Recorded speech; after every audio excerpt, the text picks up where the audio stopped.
ne Canada je tubadde what happened to mukwano go Samali Sheebah kali okay ebisigadde gwamanyi leo nokolera bikubana lero kana temozi yaje oyagala okulira temozi yaje lwaki obukajjo station kwali yavudde Canada Canada abadde yamawulira agaliyo wamma kyekya atuse tukolere ku bantu oyagala mawulire gani ku Sheebah unira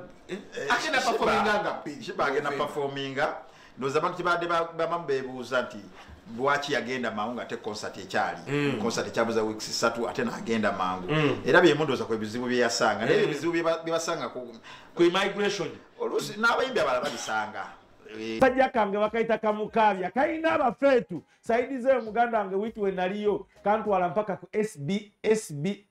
bagita SABC eyo tekogerwako kaina ke Junior Records Mukabya jeneba ndongeno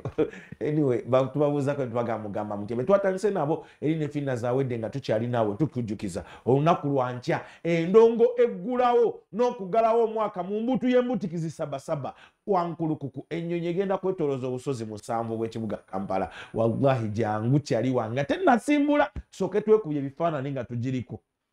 Munnamasaka munnange jangu n'engoye ez'okukyusa twekubye ebifaanani nga tuli ku nnyonyi bwe kiri kati abanafuna omuntu okugirinnye batambuze ayizulu ennyonyi esimbawo ejjawo ssaawa meka jangu ku ssaawa 2 ez'okumakya kulonda akalulu k'abantu abaana abasooka ku ssaawa 4 tukalonde ku 6 abantu abo beetooloola ekibuga Kampala obusozi bwonna mu helicopter bakuyiseeko wano nti ku New Vision yeeyo tewali jaamu tewali simanyi binnya tewali ki gwenyonyi ogimanyi bagiyita Bukedde TV 1 Bukedde TV 2 Bukedde Pama betuli emabega ekintu kino tuba tuzze kukomekereza kyankya kya weekend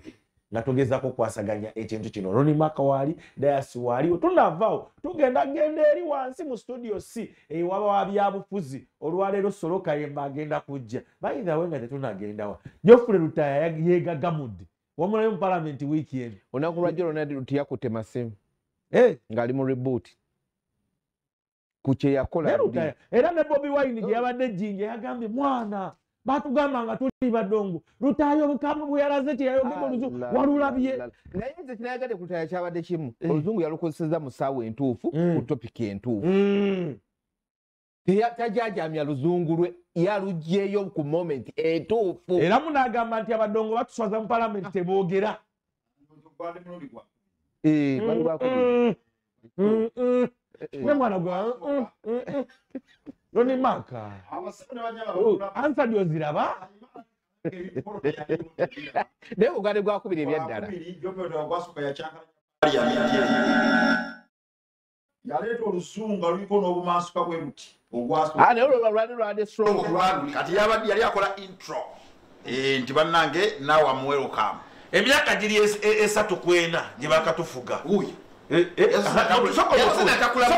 akazeeyo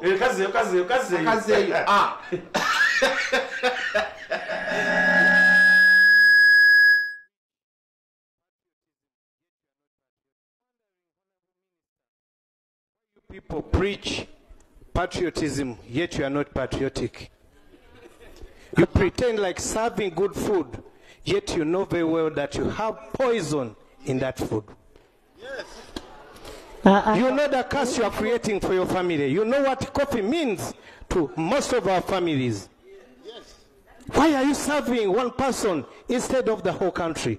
Yes. You mean you don't know? You mean you don't know what you are doing? We know that you are serving poison, pretending that you are giving us good food. He's an action man. Ayogera n'omuntu ne kugendera ku gamba ewaffe jenveri mwanyi yetu yimirizaawo bamuyita Jofre Lutaya era ayina show ye ku gundi ku Sheraton ku Valentine nga 14 era student we twogerera olwaleero student ku IU era agenda kuddayo kutuula yaddayo yali asoma abayimbi abamu baagana okwenyigambya tebalina mpapula naye balabayo abantu nga Jofre Lutaya bakulaga nti bisoboka sobola okuddayo nefuna empapula neŋŋana nesimbawo nempangula ate nezeera neneyongera nensoma naye bo bali awo batunula balowooza abebekulu yaddayo abamu batugamba bazzeeyo tugenda balaba oluusi bakola ebibuuzo ku lunaku tubalaba ku abebekulu yaddayo yaddayo oyo kyayagala akimanyi yagala atubiriwa bebe kulu tugenda yingira kuba sitali mu parliament kale yaddayo yakana mwetana abazembula bombi baddayo Zuena yaddayo na senior 6 ayina okufuna equivalent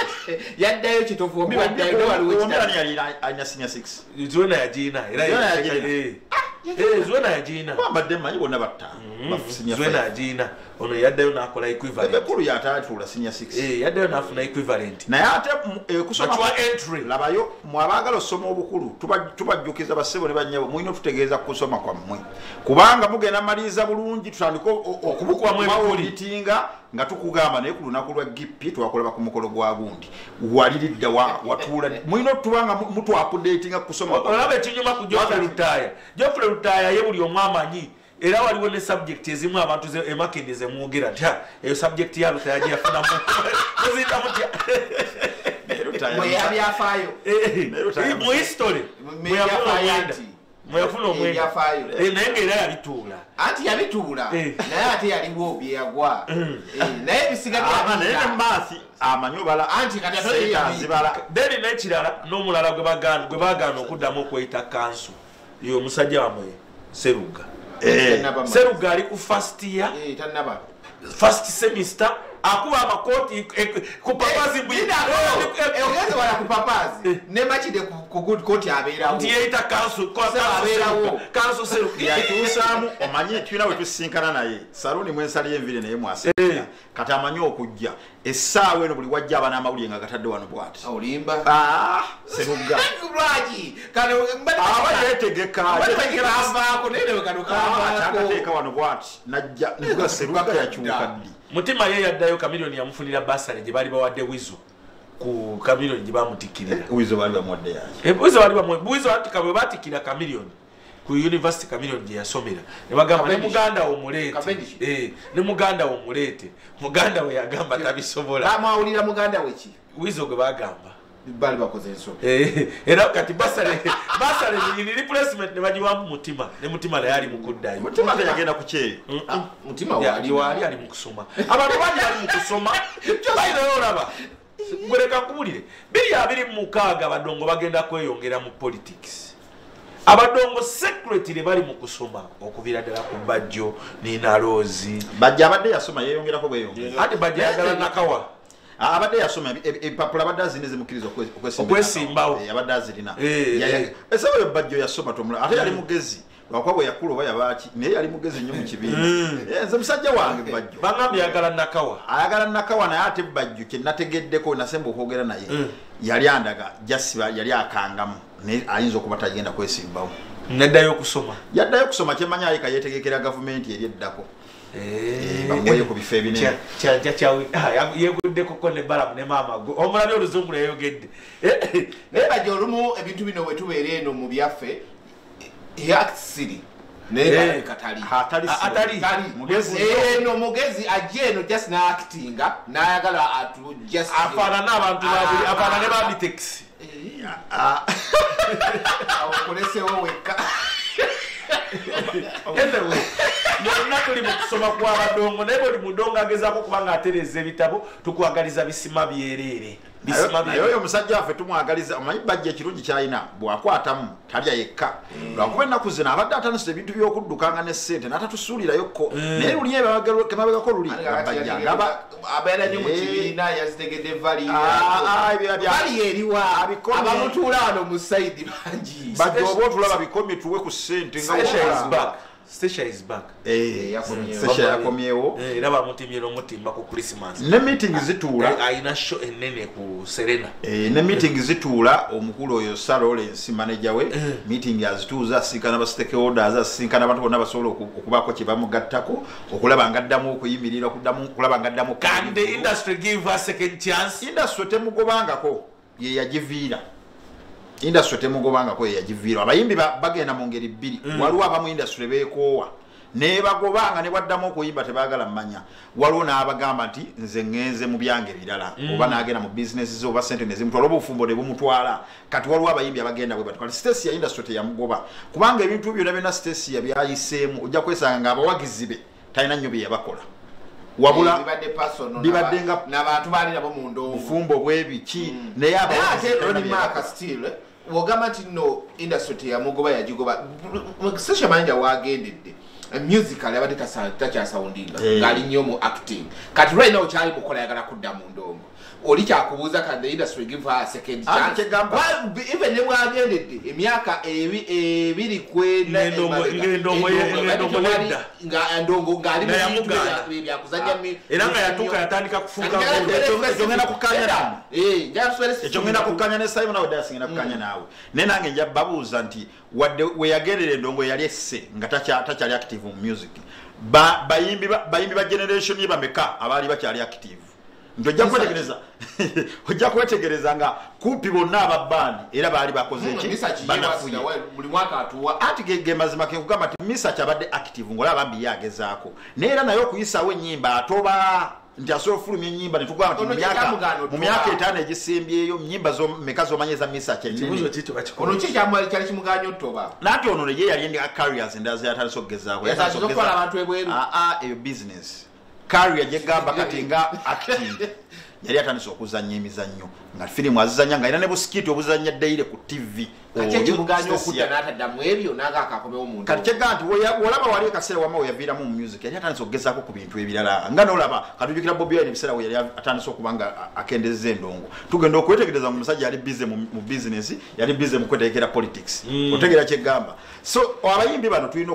okukaanya waliwo abayimbi nga abantu babakoowa Sesi ekyokubiri kyalina nti ekiseera we yabeererako ng'ali active mu ndongo yatukuba endongo n'agimatiza kati waliwo abayimbi abamu nga gwe wabeererako nga bwe tukugamba endongo yali yatibogwe endongo yali yagogererwa nnyo nga ne bwe tugamba ddamu oyimirira amaanyi togalina kuba endongo wasobola okumpayo example era weeziri abawagizi bazimanyi ekirungi wambe kya station kyenategedde nti okukomawo kwe already bookings eno kapiredi gye yakomyewo tanabana kulangirira kugenda ku Serena biki already bookings azine zisukka ne musatu omanyi gwe nawe ojubisa nnyo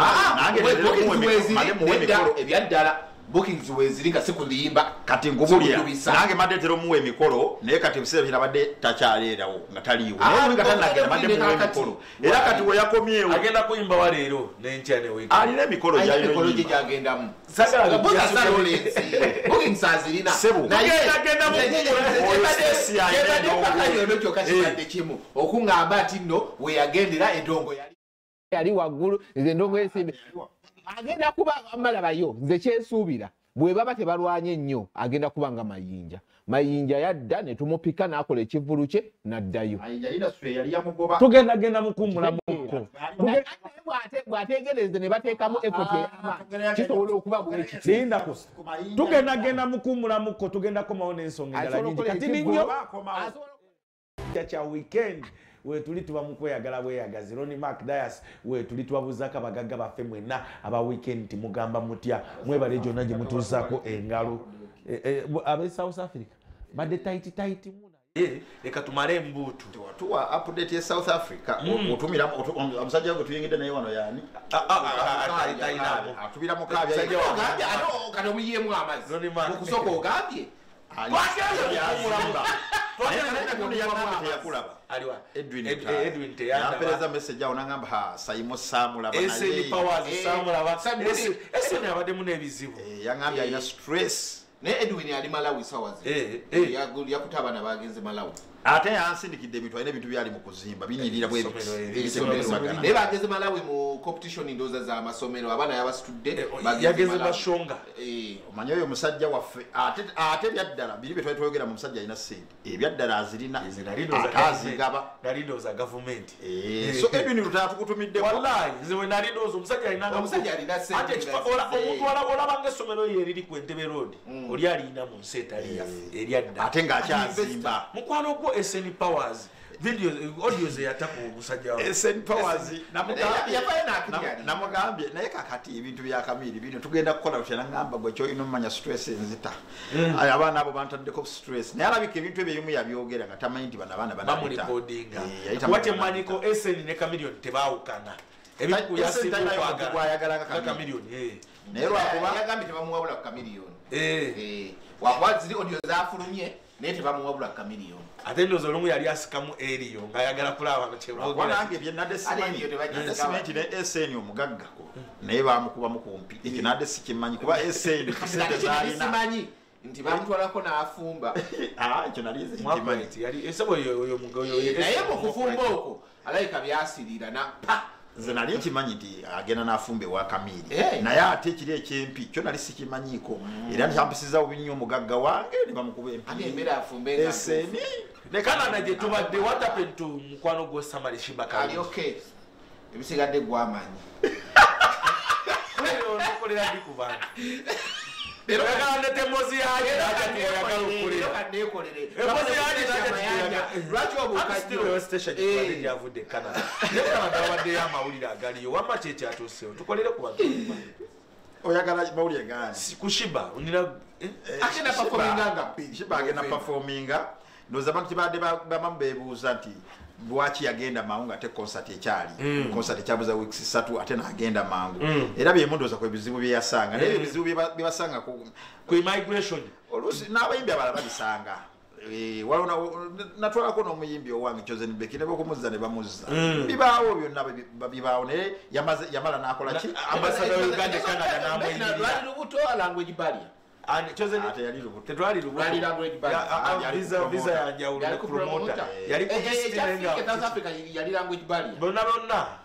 yajja ina gundi hotel booking fiki yali language barrier hotel booking ebya fiki bifanagalamu nebya Chosen Becky nete Sheebah just yagenze na lubuto ngo budde bukyali abazungu baloza tiyaze kuzalirayo mwana afuke mu Canada bamuholdinze ku immigration for almost a sawa mukaga mpaka deputy ambassador yamuyiridde tuwe AD result agenda kuyimba nga bbiri olumalo kuyimba akomewo agenda kudda bwatadde ogenda mukola ki olumalo kuyimba akomewo bwatakomawo nga amaze ate ni waabwe era jatuukadde naye kati ekyo gatwanga nazaala ogenda mukola ki bwazaalirayo kati ogenda kukola ki kikolera ki tewali kisobola kubaawo naye ekitambula ekitambula mu camp whatsapp with alien naye ate wamala obiwandiika ebintu ebyo nemulabako ku live ekiro but according ku mawulire agafulumye bamuditayinizeeko mbu kino nkyogera lwambu kuba ate ekiro nemulabako ku live bamuditayinizeeko omanyi alina ku Sunday agenda kuyimba ku Thanksgiving ya Kasolo Masaka ndoza yimimbi ko basoso teka ko Honorable Kasolo Honorable Kasolo Masaka agenda kuyimba alien kati ate kuba olunaku lwali lwa kusatu ndoza naline Minister Kasolo ne ndebera ne alien twaliwo abantu nga tuli banjiko kati enkera ne mpulira tino alina gwe yayisaamu omwana nga ziwerako naye nga ate omwana naye mwana wa mukulu raka ya waguluko ne bamutwala mbu Aruna ne Honorable Kasolo bomipoze be Aruna ne bagenda bamukimeyo mbu ne bagaana amawulire gavudde ate Canada ne gaje Uganda alien ali abadde silent nyonyo nakuzima kiki ate ne mpulira ne bamubamma bati ekiro ate ne mulabako ku live abadde silent nyonyo nakuzima alien okumulitaininga oba okumusiba mu kkono eryo assaawa oba nayo lunaku oba nayo wiiki tekiyinza kwewuunyisa kati gwe neoba tubirabye neoba tuwabirabye nga tewabaddeyo ne bakuleetera ago amawulire bega toyinza obutasooka gawakanya nti kuba kati jjukira alien mabegakawo natumulabyeko mu ssaga bwe zityo ate poliisi bekubye n'abapoliisi ate waliwo olutalo lwabaddewe ate waliwo waboda gwe bakubye kasoberako mu mawulire bwe gato kitegeeza wayinza okuba waliwo n'ebyehappeninga bingi ebitali recorded byetutamanyi kubutambi tiyabadde kugundi recorded but yagenze police netuka bangambe no police reason jasinze okwa yagambye nti guno omusango guzze gumu nti gulimu abwira mu interest naye ate nina files ze 10 wano 10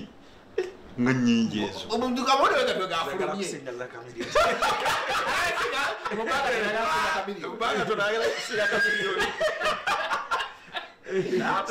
nze kinuma ku alien tutera nnyo kyogera wano alien teyali bwatyo so kyejusi kyekinuma ku alien teyali bwatyo alien yalinga akuba endongoye nga musajja wa mirembe mukakkamu kwa twabyogerako nabaddeyo noza ku CBS ne bagamba nti Bobi Wine yalina ekibuli yalina eggaali naye mu byafa bya Bobi Wine byonna togenda sangayo nti oba alina owamawulire gwe yakuba ndio baba ya gali yagenda ne lubo wa mawuli n'amukuba ngabe tugambe bino binaku zino oli yakubira simu wala bato gikwata n'agamba nange nzimu yaye kusindikira obusajja bukoreko ekirega kyegamba ani yageze kibinya embozi ngeza ko kulaga nti ennaku zino kiri common mu ndongo nti oli omuyimbi omunyizaamu katono ozaimo nja musindikire gali otegera kyegamba ate babikola ne bakuba abamawulire waliwo amawulire gwe bakwata ne bamufukamiza omusajja n'asumulula empale fountain negira bwitu yali amubatiza okirega kyegamba babikoze abamawulire baba babakubye abalaba batusiza ku bitanda nawe obimanyi negeza okulaga nti wadde Bobi Wine yali wa Kibuli yalina neggali yali weka moja mu byafaayo ebyo byonna talina wa mawulire gwe yakuba yakuyitanga nakugamba jangu tuogere ine luno meeting emuna giri mu KR miti jangu tuogere kiki ngondeetera otegera kyegamba naye kati lwaki ngamba nti bana abaana nga alien ebimu ku bibadde balina okuyiga kyekyo nti waliwo abalina ekibuli nga bo ababasooka mu kintu ekyo naye waliwo bye bataakola tebacunya bantu tebatusako bantu bulabe ate ne alien yali wa mirembe banga bino mwako gwedde gona alien yali wa mirembe nga ine ekibuli bakiyisizaawo bangi ne gravity ekibuli kye kimuyisizaawo naye okukuba abantu kirala nenga takuba nenga wa kibuli yewa kibuli nenga omukanga adduka omukanga adduka kwana ne gravity si muntu mubi si muntu mubi omulabye nga ayizo kuba abera n'ekibuli walo nayo mumanya batiti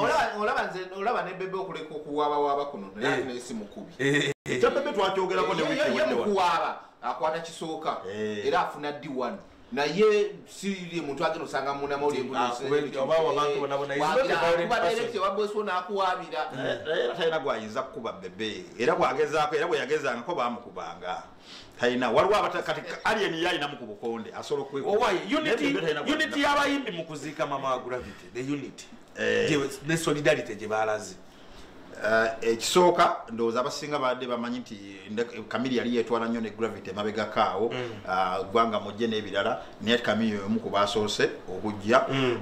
lwakuba nti ekyo kiralamu ennaku zino buli wusi bulaba abayimbi nga bakwataganye nga basikotta ebibaawula ne babiteeka ebbali ne bakwatagana owayinza okuba nga si kufiirwa naye ekisingira ddala obagatta guba mugaati gwe gukyasinza okugatta abayimbi kyova nti eseera ebisinga osobola okulaba nti Kenzo ne bebe kulu bayi tebali si bakyali naye balina bye baatuuka nga boosi waabwe y'omu bakula Lodi Maka ogamba ebiseera bisinga bigenda kisobola kubanga mugatte ekikyasinza okugatta abayimbi ne kuwa gravity rest in peace mama wa gravity obadde omulaba ne wajja mu bivulu bya gravity lady abadde hambo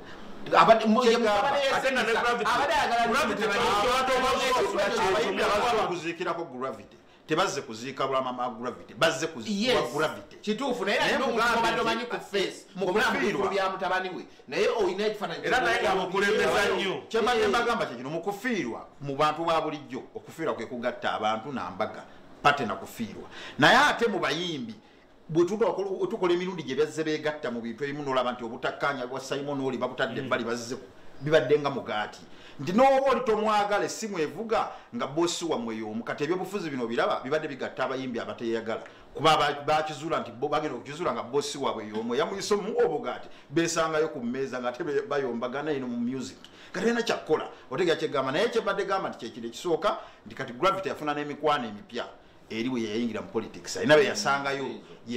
yagenda okufuna ssente yasangayo abayimbi banna abalanga batudde ku mmeeza omukwano ne gujja bagenda okkizuula nga balina ekibagatta common factor balina omugaati oluseke we luva bonna we bajja songeza okulaga nti abantu abamu ku basinze kati nga Kenzo oyo lwakuba yebadde bamukwano kuva dda kasokoleke nkubuulire abantu nga it is a must babadde bateekeddwa okubeerawo ku gravity Kenzo ja live Saha Bafana Great Mix Eno Beats Chameleon ani omulala kusaasira kusaasira ate mu negundi sinyo ate byengeza okugamba omukwano oguzze olwa boosi wammwe omukwano ogwakula ennyo olwa boosi ne bebekulu mwali bebekulu obimanyi ne gravity badde beetwala ebbanga lyonna simanyi omuntu kerere gwoyogerako azze mu biseera bya politics otwali tuli mu kalulu kali aka 2021 genda ojjukire kerere yajja ddi kerere yajja mu kalulu gravity yatukako n'okubulwa ebyaddala ebimu ku byabuza gravity mu politics nga waina okuyingirira waina kuyingira nga ali ku side ya Bobi Wine nga avuma Bebe Cool naye nga ate gwaina okuvuma ki musajja we Gravity yalinga aleetera Bebe Cool from day one nga siba kyali naye ebimu ku byabagatta Gravity mu kalulu kakewedde ne mu covid wembeera jala we yali emuluma Bebe Cool we yakabirira n'amugamba jangu n'amukwata ku mukono n'amutwala ew'abasajja asajja ne bamuwa ssente era ye mu bigambo bi Gravity akugamba nti from that day yatandika okulaba Bebe Cool ng'amulaba bulala n'agamba ekisajja nno wadde amadde nkireetera ebbanga lyonna tetukolagana naye kyanyambye mu covid ng'enjala ennuma nekintwala ne bampa ssente ekyo ne Michael yakyogera kyegamba naye tebaali bakyali ebyokwagaliza banne wano mu kuba paasi tebaali bakyali era beesanga nga boosi waabwe atandise okufaanagana gye mujja ssente weewamu naye ate kati problem olumu gyembeera ne Bebe Cool emyaka egiyise 4-5 abantu bonna mu ndongo bamwogerako bulungi but why doesn't he come out nakulira endongo okusobola okufuna ekinene okusinga okujjayo kino nti gundi namutene bamuwa gundi okujjayo ekinene because abayimbi we beegatta Bebe Cool tomulabamu ate nga is a big force amalabayo kiriwe Bebe Cool atya okufuuka Jesus atya okufirira abaana bano bakyuka buli dakiika 2 kati ye mu bulamu bwe atya okubeera Jesus wendongo eno ekyo kintu ekyo nange nakirowoozaako singa yakikola dda kuba bagambako n'ekifo gundi kyalimu bamuyitako bamuwe ekifo n'abagamba nedda atya okufuuka naye ze ndowooza Bebe Cool ekimukoze ekyo ekisingira ddala akimanyi amazima agamanyi nti eri gye tujja ssente tebagala tubeere bulungi wadde beefuula nti baagala kuyamba industry tebagala kuyamba industry kati Bebe Cool olw'okuba amazima agamanyi taagala kumala budde bwe kwefuula mbu azze kulira industry azifu alina byagenda okukola nga bano abagamba banetuze tereza tukoze simanya federation tugenda kuleeta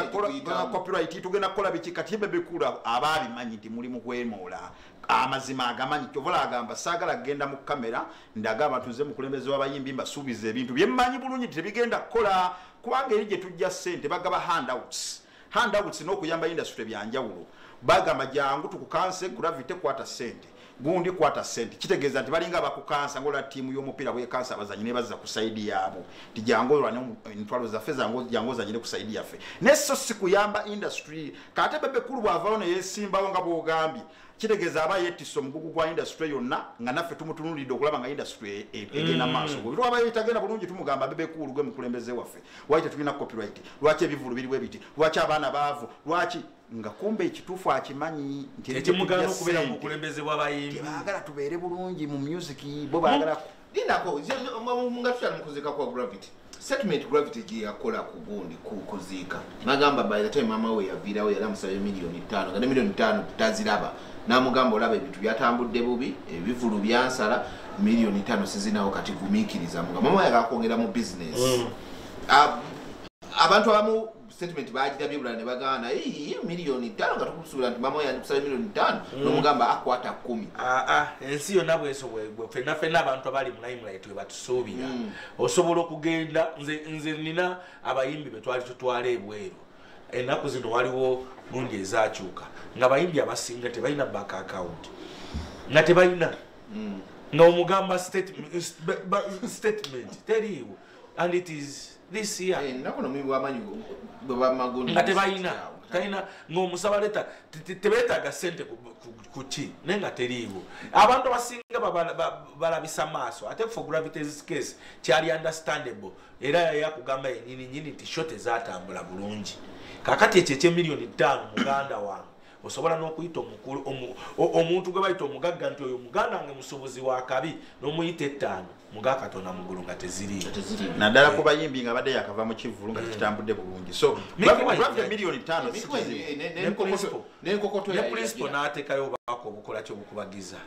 obubaka Bobi Wine olwo bwaleese abantu bangi nnyo ne babako kibabogera buli omu ng'adde nga atasuubira Bobi Wine kuwaayo obubaka engeri Gravity gy'abadde amuleeteramu kuba emyaka 2 egisembyeo omwaka oguwedde gwonna otubala nti 1 year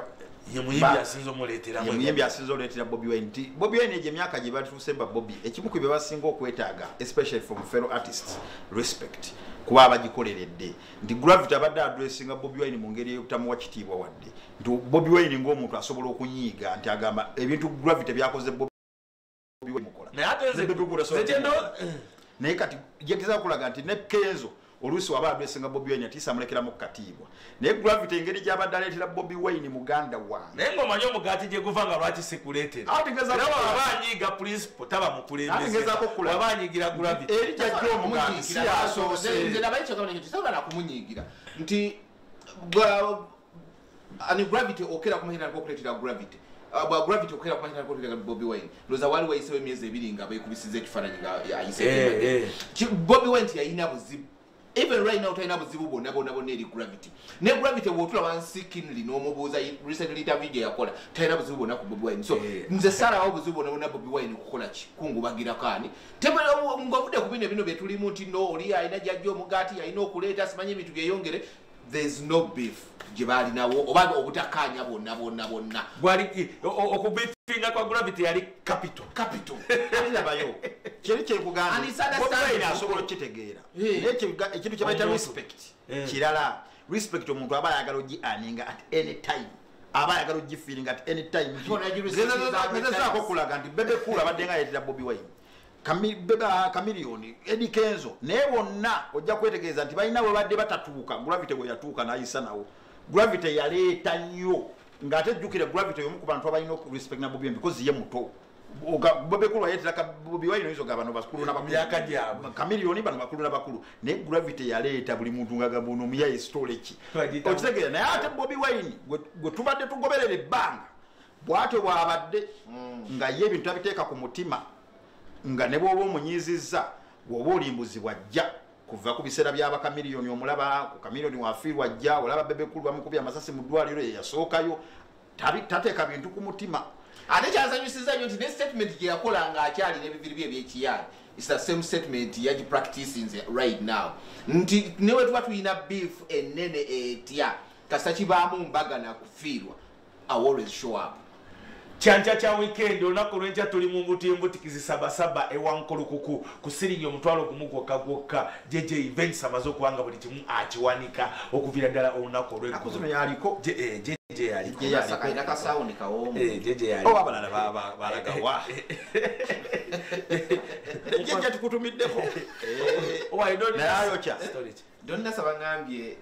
yagukumi Donnasa then mukone mwala wagundi mwala mwagashumba mukwano gona kula wagomu kwali bo official media people abali ku party no I was given an invitation na yes Sario bampa invitation ku gundi bampa invitation ogenda okubaawo na yeye nalino okuba mu Oberfest mwana akolaje omwana bene feya kati muli bana bakachimbuza kati waliwo era ba invitation yange nambuza na ye omuntu gwogendako yagamba omuntu bwogenda kakola biki ebituufu invitation gye bakuwadde nafuna invitation ne Saaliyo saagenda kuba nalina naye akola mu town gagulo lya bogi oba takola mu town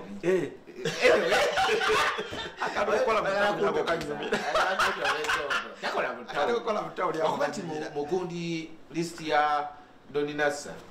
yaliko y'omu kwe baali bakola naye Donnasa bagambye taliyo tali ekira kyakala bagamba ali mukomero okakasa bagambe butali mbu mu kibuga bamujibuna mutwalako eyo nange bangambye waliwo omugagga yamukimayo tali wano ali eyo Kasese gundi bikyeyo nange bangambye waliwo yamukimayo n'amutwala ate mu Uganda kati ekiriwo buli kintu kisoboka nebyolowooza nti tebisoboka bisoboka ndi mukomera tali era olunaku lwanadda lino eggwanga Rolls Royce ine eggwanga abantu olaba abantu boogera bamanyi microphone teziriiko nga kwezi emotoka yavaawo emotoka yagigula mu hasoyi abadde ategeka zi parties ate abayimbi abanigeria alina contacts n'abalina byabayamba abadde amaneginga Ricky Man nga alina percentage gyafuna akoze ku ma TV gonna almost okulekeza Vision Group naye sigadde akola mu kibuga mukibuga simanyi mukibuga Ronnie Mark ono yamanyi babanja bakola mu kibuga n'ekira Katumba akola mu kibuga akola mu kibuga ali yagujize yagulawo gondi line ye ya products kwegamba ate ne muzeeyi yamukasukira ku bukunkumuka muzeeyi yamukasukira ku bukunkumuka Joe Iranda nakulabye naye mu interview gye ndabye ya Joe Iranda yeah big and nendoze wayawukana ne Roger ne Roger basigaza friend DJ Roger basigaza friendship just naye ewa gundi yo yavayo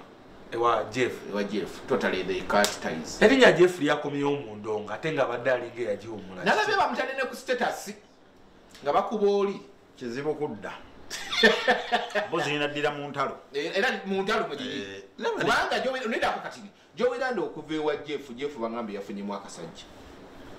ate nga kyemmanyi mu bugundi waliwo omwana yawandise statement nga eringe ekuba Joe Iranda nendaba avapisi nga agirepostinze ekyo kiba ezo ziba red flags omuyimbi owaddala mu kampu ya Jeff abadde Joe Iranda abasigadde bade bamuyamba Gloria Bugi batambuza milimu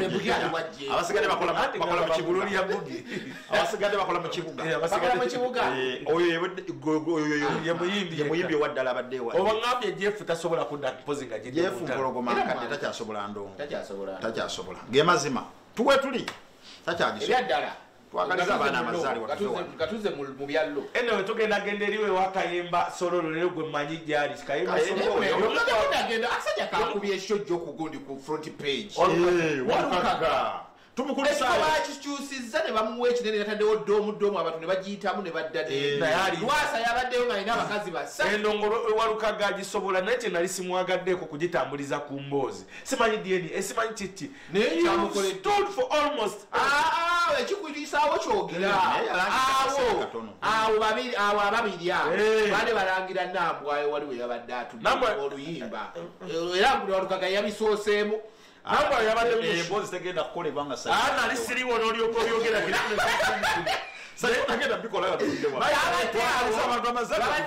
ono bamukuba emipiira okufa obufi nga mafias yegasse nemaziraton bannanga kyebakola suuna kimu bibiri ebyo byabadde akuba ebifaananyi ebya nambwayo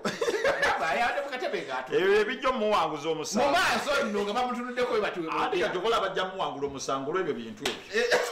ebyo teyawukana naye haji nahaja ebyawo ani alina amazaalibwa mukyala waffe oyo alina amazaalibwa oyo ne bamuyita Sophie oyo wa Harrison enateete gwelindako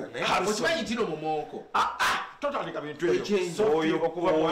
Harrison enateete tukugamba happy birthday okuva ewa Ronnie Mark waliwo omusajja gwe mbadde nsaba amuwa ebirabo omusajja bamuyita mugerwa siraje sebo sikusaba omwana wuuyo era webale kumulabirira siraje mugerwa webale kulabirira mwana lwaki buli ayina ekyenyiwa ekirasiba akaviri ng'akabamonko ebisibwa balungi gendo lete bali abaana bo bali ababadde mu kivulu eri olaba basobola siba akaviri bwe kato Sophie Harrison happy birthday okuva ewa mugerwa ne Ronnie Mark ne wano ku Bukedde TV tukugamba tukwagaliza amazaalibwa amalungi twagala tubabuzeeko mwenna abantu baffe abatubeererawo tubagamba mugamba mutya njagala kusooka kutumirako omuyimbi bamuyita Lydia Jasmine yawadde T-Paul kolabo ne kolabo ya T-Paul naye yamugize n'atulamu okuva embalala T-Paul for about an hour about Lydia Jasmine naye simwe bantu batuufu simwe bantu batuufu anti gwoyagala nnyo kimugire eno because oyogera abayimbi bakyala bataano Lydia Jasmine terisobola bagamba kamalirize balino ni babalita sawa kolabo T-Paul ne Lydia Jasmine twaleri twaleri leka spice muveeko twabimaze era y'omukwayimbi bagenda okutukuma mu mbutu y'embuti kusasira yati oba yagijjayo kikyawulira walamagya eri obulango oyagala mwana embuteekayo tugenda kubeera ku Serena ani Januari yisawo yakusasira kusasira amanyi mbulira nayo ngiyiseewo kusasira tannajo naye ono yazze kusasira kale Spice ayina show Yene Roger but tunakwatagana wiki ejja tukwatagana olunaku olw'enkya mu mbuto y'embutikizi sabasaba endongo evulamu okugalawo omwaka Dr. Jose Chameleone Spice Diana Lily Puzzle Sabayimbi Chozeni Becky Tom D King Michael Owansiika oh my god Kibijigiri tuyina ennyonyi tuyina ettaka akakonge kaffe kali mu lupapula lwawe Kibijigiri gyali Kibijigiri gyali naku zina akuba Kibijigiri gyali omuzabibu naye akuba olayiko mbala kokola akuba ayina ennyimba bbiri ku ground z'empuli olwala wetoba WhatsApp kokola tuliza alina oluyimba ennaku zino olukuba bayita WhatsApp ono bangambye nakyakalanga n'ekiwala kya ntebe olwo lwagundi kingisa naye nga lukuba kiwala kya gundi entebe Abtex gwayimba nakyakala ne mu kimale kyamunemesa